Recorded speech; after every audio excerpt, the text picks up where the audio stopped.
Meron bang disciple na nag-iisa? Pag umaasa sa sariling disciple, mag-iisa yun. Kasi kahit kasama niya ang Lord, di niya papansinin.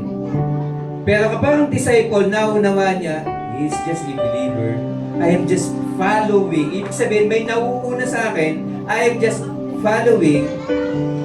Therefore, makikita, not about me. Ininsulto ka, it's not me. If you rejected me in the words that I'm declaring na galing sa Panginoon, it's not me.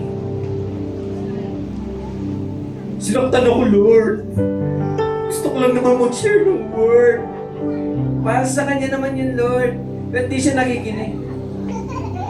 I remind you, those who accepted me, or those who accepted you, accepted me. Those who reject you, rejected me. And those who reject me, sabi ni Jesus, they rejected the Father. Bakit? Ang Ama isinugo ang Anak. Ang Anak isinugo tayo. Nakikita niyo po yung authority, yung pagpasa ng authority. Sabi ng Ama kay Jesus, o anak, eto susi.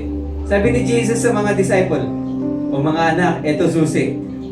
Bit-bit natin ngayon yung susi so that those people can be healed.